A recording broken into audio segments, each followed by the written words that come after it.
இந்த வாழ்க்கையில் நினச்சதை அடையிறவங்க, அப்புறம் அவங்க இஷ்டப்படி அவங்க வாழ்க்கையை ஜாலியாக வாழ்ந்துட்டு இருப்பாங்க தெரியுமா? அதில் ஒரு 4-5 பேர் உங்களுக்கு சொல்கிறேன். ஃபர்ஸ்ட்டு கோகிலா, அப்புறம் கோகுல், அப்புறம் ராஜலட்சுமி, அப்புறம் சிலர் பேரை நான் சொல்ல முடியாது. என்னமா பண்ணிக்கா, நான் அப்படி தான் இருப்பேன் அப்படிங்கிற மாதிரி இருப்பாங்க தெரியுமா? அந்த மாதிரி இவங்கெல்லாம். நீங்கள் நினைப்பீங்க, யார் இவங்கெல்லாம், எந்த நாட்டு பிரைம் மினிஸ்டர் அப்படின்னு. கிடையாது, இவங்கெல்லாம் என்னோட ஃப்ரெண்ட்ஸ்.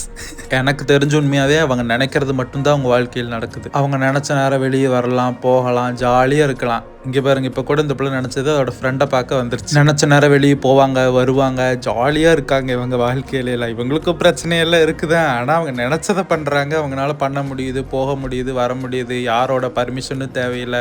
ஒருவேளை அவங்களுக்கெல்லாம் கல்யாணம் ஆனதுனால அப்படி இருக்கிறாங்களோ என்னமோ. நாங்கள்லாம் அடுத்த மாதம் வெளியே போகணுன்னால இந்த மாதத்துலேருந்து சொல்லி அழுது ஆர்ப்பாட்டம் பண்ணாதான் விடுவாங்க. அது போயிட்டு உடனே வந்துடணும் அப்படிம்பாங்க. கதாநாயகி துணி செலக்ட் பண்ண ஒரே ஜாலி தான் ராஜலட்சுமிக்கு.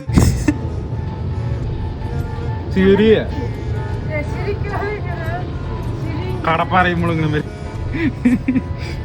நான் கூட என் ஃப்ரெண்ட்ஸ் யாராவது வந்தால் இந்த மாதிரி பக்கத்தில் வெளியே போயிட்டு வருவேன். எங்கள் அக்காலாம் வீட்டை விட்டே வெளியே போனது கிடையாது. நாங்களாம் பாத்ரூம் போகணுன்னா கூட பர்மிஷன் வாங்கிட்டு தான் இன்னும் போய்கிட்டு இருக்கிறோம். கூண்டு பறவைகளாக இருக்கிற எனக்கும் எங்கள் அக்காவுக்கு என்னைக்கு எங்கள் இவளை போல் நம்மளால இருக்க முடியலையே, உன்னாலேயும் முடியும், சைபால் இருந்தான்னு அடிக்கடி காட்டுறது. உங்களுக்கும் அவங்க இஷ்டப்படி இப்படி ஜாலியாக வாழ்கிற ஃப்ரெண்ட் இருந்தால் கமெண்ட்டில் சொல்லுங்கள், ஓகேவா?